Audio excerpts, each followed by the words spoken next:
रसिक श्रोते हो, सप्रेम नमस्कार. सर्वांच्या लाडक्या डिजिटल लायब्ररी या चॅनलमध्ये पुन्हा आपले स्वागत आहे. सध्या सगळीकडे AI तंत्रज्ञान आणि भविष्याची चर्चा सुरू आहे. खरं सांगायचं तर येणाऱ्या काळात मानव काय काय करेल याची कल्पना करणंही कठीण आहे. पण आज आपण असाच एक जबरदस्त आणि विचार करायला लावणारा विषय घेऊन आलो आहोत. आजचा व्हिडिओ तुम्ही जरा बारकाईने बघा, कारण आज आपण अशा एका लेखकाबद्दल बोलणार आहोत ज्यांनी एक अविश्वसनीय दावा केला आहे. त्यांचा दावा आहे की 2045 पर्यंत सर्व मनुष्य अमर होतील. आहे ना कमाल? चला तर मग काय खरं आणि काय खोटं ते आपण पाहूया. लेखकाची आपण चर्चा करत आहोत. त्यांचं नाव आहे रे कर्झवेल.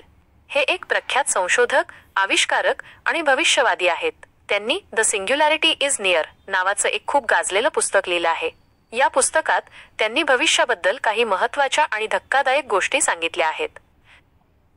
रे कर्झवेल यांच्या मते तंत्रज्ञानाची प्रगती ही रेषीय नसून ती घातांकी गतीने होत आहे. म्हणजे ती एका ठराविक गतीने न वाढता प्रत्येक टप्प्यावर अधिक वेगाने वाढत आहे. याच घातांकी प्रगतीमुळे एक असा बिंदू येईल जिथे तंत्रज्ञानातील बदल इतके जलद होतील की मानवी जीवन पूर्णपणे बदलून जाईल. या बिंदूलाच कर्झवेल द सिंग्युलॅरिटी म्हणतात. आता त्यांच्या अमरत्वाच्या दाव्याबद्दल बोलूया. कर्झवेल यांच्या म्हणण्यानुसार 2045 पर्यंत मानवामध्ये आणि कृत्रिम बुद्धिमत्तेमध्ये एक प्रकारचं विलिनीकरण होईल. नॅनोबॉट्स आपल्या शरीरात अतिशय सूक्ष्म रोबोट्स, ज्यांना नॅनोबॉट्स म्हणतात, ते काम करतील. पेशींची दुरुस्ती. हे नॅनोबॉट्स आपल्या शरीरातील जुन्या आणि खराब झालेल्या पेशींची दुरुस्ती करतील. रोग आणि वृद्धत्व. यामुळे शरीरात कोणताही रोग किंवा वृद्धत्वाची प्रक्रिया होणार नाही. थोडक्यात सांगायचं तर यामुळे मनुष्य अमरत्व प्राप्त करू शकेल असा त्यांचा दावा आहे. ही संकल्पना ऐकून तुम्हाला नक्कीच आश्चर्य वाटलं असेल. काही लोकांना ही गोष्ट स्वप्नवत वाटेल, तर काही लोकांना हे शक्य वाटेल. पण एक गोष्ट नक्की आहे, AI तंत्रज्ञान आणि भविष्याकडे पाहण्याचा हा एक वेगळा आणि रोमांचक दृष्टिकोन आहे. तर रसिक हो, तुम्हाला काय वाटतं? रे कर्झवेल यांचा हा दावा खरा ठरेल का? 2045 मध्ये खरोखरच मनुष्य अमर होईल का? द सिंग्युलॅरिटी इज नियर या पुस्तकाचे पहिले 5 भाग द अप्रोचिंग सिंग्युलॅरिटी या नावाने ओळखले जातात. या भागांमध्ये रे कर्झवेल यांनी सिंग्युलॅरिटी संकल्पना, तिच्या मागची कारणे आणि तंत्रज्ञानाचा विकास कसा होत आहे याबद्दल सखोल माहिती दिली आहे. या भागांचे विस्तृत विश्लेषण खालीलप्रमाणे आहे. भाग 1 the law of accelerating returns. The law of accelerating returns हा या पुस्तकाचा पाया आहे. कर्झवेल यांच्या मते तंत्रज्ञानाचा विकास हा रेषीय लिनियर नसून तो घातांकी एक्सपोनेन्शियल पद्धतीने होत आहे. याचा अर्थ तंत्रज्ञान एका ठराविक गतीने पुढे जात नाही, तर त्याची प्रगती प्रत्येक टप्प्यावर अधिक वेगाने होत जाते. रेषीय विरुद्ध घातांकी वाढ. Linear versus exponential growth. रेषीय वाढ यामध्ये वाढ ठराविक आणि स्थिर असते. उदा. दरवर्षी 10 रुपयांनी वाढ. घातांकी वाढ यामध्ये वाढ सुरुवातीला कमी दिसते, पण नंतर वेगाने वाढते. उदा. दरवर्षी दुप्पट वाढ. कर्झवेल यांच्या मते आज आपण तंत्रज्ञानात जी प्रगती पाहतो ती या घातांकी नियमाचेच उदाहरण आहे. त्यांनी मूरचा नियम, मूर्स लॉ हे त्याचे एक उत्तम उदाहरण मानले आहे. मूरच्या नियमानुसार एका चिपवरील ट्रान्झिस्टरची संख्या दर 2 वर्षांनी दुप्पट होते. पण कर्झवेल म्हणतात की हा नियम केवळ इलेक्ट्रॉनिक चिप्सपुरता मर्यादित नाही, तर तो संपूर्ण तंत्रज्ञानाच्या विकासावर लागू होतो. म्हणजेच माहिती तंत्रज्ञान, बायोटेक्नॉलॉजी, नॅनोटेक्नॉलॉजी, रोबोटिक्स यांसारख्या क्षेत्रांमध्येही अशीच घातांकी वाढ होत आहे. भाग 2 द सिंग्युलॅरिटी. द सिंग्युलॅरिटी या भागात कर्झवेल यांनी सिंग्युलॅरिटीची व्याख्या केली आहे. सिंग्युलॅरिटी म्हणजे असा काळ जेव्हा तंत्रज्ञानातील बदल इतके जलद आणि खोलवर होतील की मानवी जीवन कायमचे बदलून जाईल. कर्झवेल यांच्या मते 2045च्या सुमारास कृत्रिम बुद्धिमत्ता AI मानवी बुद्धिमत्तेला मागे टाकेल आणि स्वतःहून नवीन तंत्रज्ञान विकसित करू लागेल. यामुळे मानवी जीवनाची प्रत्येक बाजू आमूलाग्र बदलेल. या काळात मानवी शरीर आणि मशीन यांच्यातील सीमारेषा अस्पष्ट होईल. नॅनोबॉट्स आणि brain cloud interface. Brain cloud interface सारख्या तंत्रज्ञानामुळे मानव आपल्या क्षमता वाढवेल. भाग 3 AI मानवी मेंदूचे modelling. The modelling of the human brain. या भागात कर्झवेल यांनी AIच्या विकासाची चर्चा केली आहे. त्यांचा असा विश्वास आहे की मानवी मेंदूच्या कार्यप्रणालीचे अनुकरण, इमिटेशन करून AIची निर्मिती होईल. मानवी मेंदू हा अत्यंत जटिल असला तरी तो एक गणिती मॉडेल, मॅथमॅटिकल मॉडेल आहे. कर्झवेल सांगतात की येत्या काही वर्षांत मेंदूचे स्कॅनिंग तंत्रज्ञान इतके प्रगत होईल की आपण मेंदूतील प्रत्येक न्यूरॉनचे कार्य समजून घेऊ. या माहितीचा वापर करून आपण कृत्रिम बुद्धिमत्ता तयार करू शकतो, जी मानवी मेंदू इतकीच शक्तिशाली असेल किंवा त्याहूनही अधिक असेल. भाग 4 नॅनो टेक्नॉलॉजी आणि अमरत्व. Nano technology and immortality. या भागात नॅनो टेक्नॉलॉजीच्या संभाव्यतेबद्दल चर्चा आहे. नॅनो टेक्नॉलॉजी म्हणजे अणू आणि रेणूंच्या पातळीवर वस्तूंची निर्मिती आणि हाताळणी करणे. कर्झवेल यांच्या मते या तंत्रज्ञानामुळे नॅनोबॉट्स नावाचे अतिसूक्ष्म रोबोट्स तयार होतील, जे मानवी शरीरात विविध कार्ये करतील. हे नॅनोबॉट्स शरीरातील पेशींची दुरुस्ती करतील, रोगांचा नायनाट करतील आणि वृद्धत्वाची प्रक्रिया थांबवतील. यामुळे मानवी आयुष्य वाढेल आणि काही वर्षांनी मानव अमरत्व प्राप्त करू शकेल, असा कर्झवेल यांचा दावा आहे. भाग 5. अमरत्व आणि भविष्यातील सामाजिक बदल. इमॉर्टॅलिटी अँड फ्युचर सोशल चेंजेस. या भागात कर्झवेल यांनी अमरत्वामुळे समाजात होणाऱ्या बदलांवर प्रकाश टाकला आहे. जर माणूस अमर झाला तर लोकसंख्या वाढ, बेरोजगारी आणि सामाजिक असमानता यांसारख्या समस्या निर्माण होतील. मात्र कर्झवेल यांचा दृष्टिकोन आशावादी आहे. त्यांच्या मते सिंग्युलॅरिटीमुळे मानवी जीवन अधिक चांगले होईल, कारण तंत्रज्ञानामुळे या समस्यांवरही तोडगा काढला जाईल. या भागांमध्ये कर्झवेल यांनी द सिंग्युलॅरिटीची संकल्पना, त्यामागची कारणे आणि भविष्यात होणाऱ्या बदलांचे एक आशावादी पण काहीसे वादग्रस्त चित्र मांडले आहे. द सिंग्युलॅरिटी इज नियर या पुस्तकाचा दुसरा भाग अमरत्वाच्या शोधात इन सर्च ऑफ इमॉर्टॅलिटी या नावाने ओळखला जातो. या भागात लेखक रे कर्झवेल यांनी मानवी जीवनाचा कायापालट करणाऱ्या तंत्रज्ञानाबद्दल सखोल विश्लेषण केले आहे. विशेषतः त्यांनी बायोटेक्नॉलॉजी, नॅनो टेक्नॉलॉजी आणि अमरत्व यांसारख्या विषयांवर आपले विचार मांडले आहेत. या भागाचे सविस्तर विश्लेषण खालीलप्रमाणे आहे. भाग 2. अमरत्वाच्या शोधात. या भागात कर्झवेल यांनी लॉ ऑफ ॲक्झलरेटिंग रिटर्न्स, प्रवेगक परताव्याचा नियम, या पहिल्या भागातील संकल्पनेला पुढे नेत तंत्रज्ञानाचा वापर करून माणूस अमरत्व कसे मिळवू शकेल यावर भाष्य केले आहे. ते म्हणतात की माणसाने स्वतःच्या अस्तित्वाचे प्रश्न सोडवण्यासाठी नेहमीच तंत्रज्ञानाचा वापर केला आहे आणि भविष्यातही तो हेच करेल. बायोटेक्नॉलॉजी आणि मानवी आरोग्य. कर्झवेल यांच्या मते बायोटेक्नॉलॉजीमध्ये जैवतंत्रज्ञान झपाट्याने प्रगती होत आहे. डीएनए सिक्वेन्सिंग आणि जीनोम एडिटिंग सारखी तंत्रज्ञान आपल्याला शरीरातील जनुकीय दोष दूर करण्याची आणि रोगांवर नियंत्रण मिळवण्याची क्षमता देत आहेत. भविष्यात आपण या तंत्रज्ञानाचा वापर करून अनेक जुनाट आणि दुर्धर आजार कायमचे बरे करू शकू.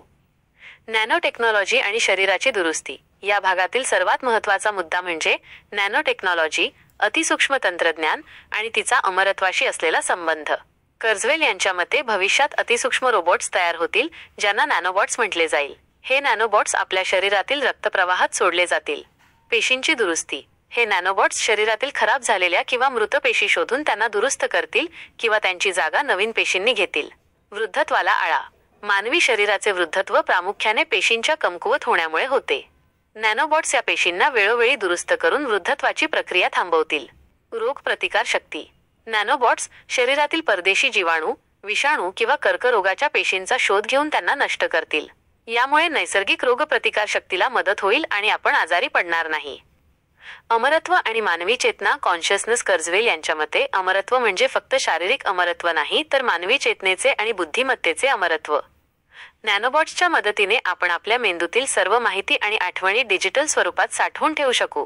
त्यामुळे जर आपले शरीर नष्ट झाले तरी आपली चेतना, कॉन्शियसनेस दुसऱ्या शरीरात किंवा कृत्रिम माध्यमात हस्तांतरित करता येईल. यालाच ते ब्रेन अपलोडिंग असे म्हणतात. आव्हाने आणि शक्यता.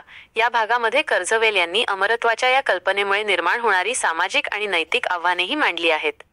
अमर झाल्यामुळे पृथ्वीवरील लोकसंख्या वाढेल आणि नैसर्गिक संसाधनांवर ताण येईल. तसेच अमरत्व केवळ श्रीमंत लोकांसाठीच उपलब्ध असेल तर समाजामध्ये असमानता वाढेल का, असे प्रश्नही ते विचारतात. मात्र कर्झवेल यांचा दृष्टिकोन आशावादी आहे. ते म्हणतात की तंत्रज्ञानामुळे या समस्यांवरही तोडगा काढता येईल. थोडक्यात द सिंग्युलॅरिटी इज नियर या पुस्तकाच्या दुसऱ्या भागात रे कर्झवेल यांनी बायोटेक्नॉलॉजी आणि नॅनो टेक्नॉलॉजीच्या सहाय्याने मानव अमरत्व कसे प्राप्त करेल याचे एक विस्तृत आणि विचार करायला लावणारे चित्र रेखाटले आहे. द सिंग्युलॅरिटी इज नियर या पुस्तकाचा तिसरा भाग मानवी मेंदूचे modelling, the modelling of the human brain यावर केंद्रित आहे. या भागात लेखक रे कर्झवेल यांनी कृत्रिम बुद्धिमत्ता, AI आणि मानवी मेंदू यांच्यातील संबंधावर सखोल चर्चा केली आहे. त्यांच्या मते भविष्यात AI मानवी मेंदूच्या कार्यपद्धतीचे अनुकरण करून त्याहून अधिक शक्तिशाली होईल. भाग 3. मानवी मेंदूचे मॉडेलिंग. या भागात कर्झवेल यांनी असा युक्तिवाद केला आहे की मानवी मेंदू जरी तो अत्यंत जटिल असला तरी तो एक जैविक संगणक, बायोलॉजिकल कम्प्युटर आहे. त्याची कार्यपद्धती काही मूलभूत गणिती आणि भौतिक नियमांवर आधारित आहे. म्हणूनच आपण प्रगत तंत्रज्ञानाच्या मदतीने मेंदूच्या या कार्यप्रणालीचे विश्लेषण करून त्याची प्रतिकृती मॉडेल तयार करू शकतो. मेंदू आणि तंत्रज्ञान यांचा समन्वय. कर्झवेल यांच्या मते मानवी मेंदू आणि तंत्रज्ञानाचे एकत्रीकरण 3 टप्प्यांमध्ये होईल. 1. मेंदूचे स्कॅनिंग. सुरुवातीला प्रगत स्कॅनिंग तंत्रज्ञानामुळे जैसे की fMRI आपण मानवी मेंदूच्या आत काय चालले आहे ते अधिक स्पष्टपणे पाहू शकू. यामुळे न्यूरॉन्स कसे संवाद साधतात, आठवणी कशा तयार होतात आणि भावना कशा व्यक्त होतात हे समजून घेता येईल. 2. मेंदूचे मॉडेलिंग. मेंदूच्या स्कॅनमधून मिळालेल्या माहितीचा वापर करून वैज्ञानिक मानवी मेंदूचे एक आभासी मॉडेल, व्हर्च्युअल मॉडेल तयार करतील. हे मॉडेल मेंदूच्या प्रत्येक भागाचे आणि पेशींचे कार्य दर्शवेल. 3. Brain uploading. ब्रेन अपलोडिंग हा अंतिम टप्पा असेल. जेव्हा मेंदूचे पूर्ण मॉडेल तयार होईल तेव्हा मानवी चेतना, कॉन्शियसनेस आणि आठवणी डिजिटल स्वरूपात संगणकावर अपलोड करणे शक्य होईल. यामुळे एखादी व्यक्ती शारीरिकदृष्ट्या नष्ट झाली तरी तिची चेतना जिवंत राहील. एआयची निर्मिती. कर्झवेल यांच्या मते मानवी मेंदूच्या मॉडेलिंगचा वापर करून आपण अत्यंत प्रगत कृत्रिम बुद्धिमत्ता तयार करू शकतो. ही एआय केवळ मानवासारखी विचारच करणार नाही तर ती मानवापेक्षा अधिक वेगाने आणि कार्यक्षमतेने विचार करेल. एकदा एआय मानवी बुद्धिमत्तेपेक्षा जास्त प्रगत झाली की ती स्वतःमध्ये सुधारणा करू लागेल. यालाच ते टर्मिनेटर चित्रपटातील संकल्पनेसारखे पण अधिक सकारात्मक दृष्टिकोनातून पाहतात. मनुष्य आणि मशीनचे विलिनीकरण. या भागामध्ये कर्झवेल यांनी मानवी मेंदू आणि मशीन यांचे विलिनीकरण मर्जिंग कसे होईल हे स्पष्ट केले आहे. भविष्यात आपल्या मेंदूमध्ये नॅनोबॉट्स आणि थेट तंत्रज्ञान आधारित इंटरफेसेस बसवता येतील. यामुळे माणूस आपल्या बुद्धिमत्तेला आणि स्मृतीला थेट क्लाउड किंवा डिजिटल माहितीशी जोडू शकेल. परिणामी मानवी मेंदूची क्षमता अनेक पटींनी वाढेल. आव्हान आणि नैतिक प्रश्न. कर्झवेल यांनी या प्रगतीमुळे निर्माण होणाऱ्या काही गंभीर प्रश्नांवरही चर्चा केली आहे. चेतना आणि ओळख. जर आपली चेतना डिजिटल स्वरूपात अस्तित्वात असेल तर मी कोण आहे याची ओळख कशी ठरवणार? नैतिकता. एआय जर मानवी बुद्धिमत्तेपेक्षा अधिक शक्तिशाली झाली तर ती मानवासाठी धोकादायक ठरेल का? अशा प्रश्नांवर विचार करतानाही कर्झवेल आशावादी राहतात. त्यांच्या मते तंत्रज्ञानाची प्रगती ही मानवाच्या नियंत्रणाखालीच राहील आणि ती मानवी जीवनाला अधिक चांगले बनवेल. द सिंग्युलॅरिटी इज नियर या पुस्तकाचा 4था भाग नॅनो-टेक्नॉलॉजी या विषयाला समर्पित आहे. या भागात लेखक कर्झवेल यांनी नॅनो टेक्नॉलॉजी म्हणजे काय, तिचा उपयोग काय आणि भविष्यात ती मानवाचे जीवन कसे बदलेल याबद्दल सखोल माहिती दिली आहे. त्यांच्या मते नॅनो टेक्नॉलॉजी हे एक असे तंत्रज्ञान आहे जे अतिसूक्ष्म पातळीवर अणू आणि रेणूंच्या पातळीवर काम करते आणि त्यामुळे जगातील प्रत्येक वस्तूचे स्वरूप बदलण्याची क्षमता त्यात आहे. भाग 4. नॅनो टेक्नॉलॉजी आणि भविष्य. कर्झवेल यांच्या मते नॅनो टेक्नॉलॉजी हा लॉ ऑफ ॲक्सिलरेटिंग रिटर्न्स प्रवेगक परताव्याचा नियम या संकल्पनेचाच एक महत्त्वाचा भाग आहे. ज्याप्रमाणे माहिती तंत्रज्ञान घातांकी गतीने वाढत आहे त्याचप्रमाणे नॅनो टेक्नॉलॉजीमध्येही प्रचंड वेगाने प्रगती होत आहे. नॅनो टेक्नॉलॉजी म्हणजे काय? नॅनो म्हणजे 10-9 मीटर. या अतिसूक्ष्म पातळीवर काम करणारे तंत्रज्ञान म्हणजे नॅनो टेक्नॉलॉजी. यामध्ये अणू आणि रेणू एकत्र जोडून नवीन पदार्थ किंवा मशीन्स तयार केल्या जातात. कर्झवेल यांच्या मते भविष्यात आपण असे अतिसूक्ष्म रोबोट्स तयार करू शकू ज्यांना नॅनोबॉट्स म्हटले जाईल. नॅनोबॉट्सचे उपयोग आणि परिणाम. या नॅनोबॉट्सचा उपयोग विविध क्षेत्रांमध्ये होईल. औषध आणि आरोग्य. नॅनोबॉट्सचा सर्वात महत्त्वाचा उपयोग आरोग्य क्षेत्रात होईल. ते मानवी शरीरात रक्तप्रवाहात सोडले जातील. तेथून ते शरीरातील खराब झालेल्या पेशी दुरुस्त करतील. कर्करोगाच्या पेशींचा शोध घेऊन त्यांना नष्ट करतील आणि विषाणू व जीवाणूंवर हल्ला करतील. यामुळे अनेक रोग आणि आजार कायमचे बरे होतील. कर्झवेल यांच्या मते नॅनोबॉट्सच्या मदतीने वृद्धत्वाची प्रक्रिया उलटवता येईल किंवा थांबवता येईल. म्हणजेच माणूस अमरत्व प्राप्त करू शकेल. उत्पादन आणि उद्योग. नॅनोबॉट्सच्या मदतीने आपण हव्या त्या वस्तूंची निर्मिती करू शकू. उदाहरणार्थ, जर आपल्याला टेबल हवा असेल तर नॅनोबॉट्स हवेतील अणू आणि रेणू गोळा करून तो तयार करतील. यामुळे उत्पादन खर्च कमी होईल आणि नैसर्गिक संसाधनांवरचा ताण कमी होईल. यामुळे जगात गरिबी आणि संसाधनांचा अभाव यांसारख्या समस्या दूर होतील. पर्यावरणाची स्वच्छता. नॅनोबॉट्स पर्यावरणातील प्रदूषण दूर करण्यासाठीही वापरले जातील. ते नद्यांमधील प्रदूषणकारी रसायने शोषून घेतील किंवा हवेतील कार्बन डायऑक्साईड काढून टाकतील. यामुळे हवा आणि पाणी स्वच्छ होईल.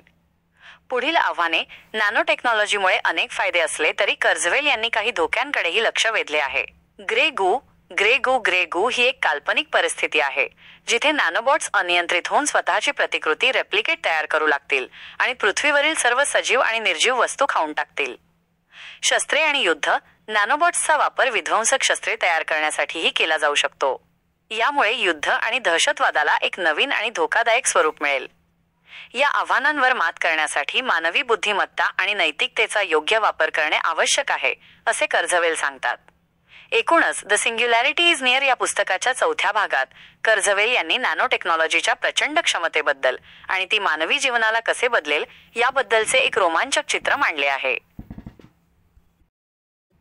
द सिंग्युलॅरिटी इज नियर या पुस्तकाचा 5वा भाग मशीन्सची बुद्धिमत्ता आणि मानवी उत्क्रांती, the intelligence of the machines and human evolution या विषयावर आधारित आहे. या भागात लेखक रे कर्झवेल यांनी कृत्रिम बुद्धिमत्ता AI मानवी बुद्धिमत्तेला मागे कशी टाकेल आणि त्यानंतर मानवाची उत्क्रांती कशी वेगळ्या दिशेने होईल याबद्दल आपले विचार मांडले आहेत. त्यांच्या मते AI ही केवळ एक टेक्नॉलॉजी नसून ती मानवी उत्क्रांतीमधील एक महत्त्वाचा टप्पा आहे. भाग 5 मशीन्सची बुद्धिमत्ता आणि मानवी उत्क्रांती. या भागात कर्झवेल असा युक्तिवाद करतात की मानवी उत्क्रांती ही नैसर्गिक निवडीतून नॅचरल सिलेक्शन हळूहळू होणारी प्रक्रिया होती, पण आता तंत्रज्ञानामुळे ही उत्क्रांती अत्यंत वेगाने होत आहे. AI या प्रक्रियेचा केंद्रबिंदू असेल. मानवी बुद्धिमत्तेला मागे टाकणारी AI कर्झवेल यांच्या मते कृत्रिम बुद्धिमत्तेची वाढ ही लॉ ऑफ ॲक्झेलरेटिंग रिटर्न्स प्रवेगक परताव्याचा नियम यानुसार होत आहे. यामुळे लवकरच AIची बुद्धिमत्ता सर्व मानवांच्या एकत्रित बुद्धिमत्तेपेक्षा अधिक होईल. या बिंदूलाच सिंग्युलॅरिटी म्हटले जाते. एकदा AI मानवी बुद्धिमत्तेपेक्षा अधिक शक्तिशाली झाल्यावर ती स्वतःहून नवीन AI आणि तंत्रज्ञान तयार करू लागेल. या प्रक्रियेला AIची उत्क्रांती म्हणता येईल. यामुळे तंत्रज्ञानाचा विकास इतक्या वेगाने होईल की मानवी मेंदूला तो समजून घेणे कठीण होईल. मानव आणि मशीनचे विलिनीकरण या भागामध्ये कर्झवेल यांनी मानव आणि मशीनचे विलिनीकरण या संकल्पनेवर भर दिला आहे. शरीर आणि तंत्रज्ञान भविष्यकाळात नॅनोबॉट्स आणि सायबरनेटिक इम्प्लांट्स मानवी शरीराचा भाग बनतील. हे तंत्रज्ञान मानवाच्या इंद्रियांना आणि शरीराच्या क्षमतेला वाढवेल. मेंदू आणि डिजिटल जग नॅनोबॉट्सच्या मदतीने मानवी मेंदू थेट इंटरनेट किंवा क्लाउडशी जोडला जाईल. यामुळे आपण कोणत्याही माहितीचा प्रवेश एका क्षणात मिळवू शकू. आपली विचारशक्ती आणि स्मृती अनेक पटींनी वाढेल. अमरत्व. जेव्हा आपली चेतना कॉन्शियसनेस डिजिटल स्वरूपात साठवली जाईल तेव्हा मृत्यू ही केवळ एक जैविक प्रक्रिया न राहता एक पर्याय बनेल. आपले शरीर नष्ट झाले तरी आपली चेतना दुसऱ्या शरीरात किंवा कृत्रिम अवयवामध्ये हस्तांतरित करता येईल. मानवी उत्क्रांतीचा नवा अध्याय. कर्झवेल यांच्या मते या बदलांमुळे मानव एक नवीन प्रजाती म्हणून उत्क्रांत होईल. या नवीन मानवाला पोस्ट ह्युमन किंवा टेक्नो-ह्युमन असे म्हटले जाईल. या मानवाची बुद्धिमत्ता, क्षमता आणि जीवनमान आजच्या मानवापेक्षा खूप वेगळे असेल. भविष्यातील सामाजिक प्रश्न. या प्रगतीमुळे अनेक सामाजिक आणि नैतिक प्रश्न निर्माण होतील. सामाजिक असमानता. हे तंत्रज्ञान केवळ श्रीमंतांसाठीच उपलब्ध राहिले तर समाजात एक मोठी दरी निर्माण होईल. मानवी ओळख. जर आपण आपल्या शरीराचा आणि मनाचा मोठा भाग मशीनमध्ये बदलला तर मानव या शब्दाची व्याख्या काय राहील? कर्झवेल या प्रश्नांची उत्तरे देत नाहीत, पण ते हे प्रश्न विचारणे महत्त्वाचे आहे असे मानतात. ते असे गृहीत धरतात की मानव आपल्या बुद्धिमत्तेच्या मदतीने या आव्हानांवर मात करू शकेल आणि एक चांगले भविष्य घडवेल. थोडक्यात द सिंग्युलॅरिटी इज नियरच्या 5व्या भागात कर्झवेल यांनी AIच्या प्रगतीमुळे मानवाची उत्क्रांती कशी वेगळ्या दिशेने जाईल आणि मानव एक नवीन शक्तिशाली प्रजाती म्हणून कसा उदयास येईल याचे एक आकर्षक आणि विचार करायला लावणारे चित्र रेखाटले आहे. द सिंग्युलॅरिटी इज नियर या पुस्तकाचा 6वा आणि शेवटचा भाग संभाव्य भविष्य आणि त्याचे परिणाम, the potential future and it's consequences यावर आधारित आहे. या भागात लेखक रे कर्झवेल यांनी सिंग्युलॅरिटीच्या आगमनानंतरचे जग कसे असेल, त्यातून निर्माण होणाऱ्या शक्यता आणि धोके याबद्दल आपले अंतिम विचार मांडले आहेत. त्यांच्या मते सिंग्युलॅरिटी हे मानवासाठी एक आव्हान असले तरी ते मानवी अस्तित्वाला नवीन उंचीवर नेण्याची एक मोठी संधी आहे. भाग 6 संभाव्य भविष्य आणि त्याचे परिणाम. या शेवटच्या भागामध्ये कर्झवेल यांनी सिंग्युलॅरिटीमुळे होणाऱ्या बदलांचे एक व्यापक चित्र दिले आहे. त्यांनी सांगितले आहे की जेव्हा कृत्रिम बुद्धिमत्ता AI मानवी बुद्धिमत्तेला मागे टाकेल आणि नॅनो टेक्नॉलॉजी व बायोटेक्नॉलॉजी यांचा वापर सुरू होईल तेव्हा आपले जग पूर्णपणे बदलेल. भविष्यातील बदल. मानव आणि मशीनचे एकत्रीकरण. मानवी शरीर आणि मशीन यांच्यातील सीमारेषा पूर्णपणे मिटून जाईल. लोक त्यांच्या शरीरामध्ये नॅनोबॉट्स आणि इतर तंत्रज्ञान बसवून स्वतःच्या क्षमता वाढवतील. यामुळे मानवाचा जैविक विकास थांबेल आणि तंत्रज्ञानावर आधारित विकास सुरू होईल. अमरत्व आणि आरोग्य.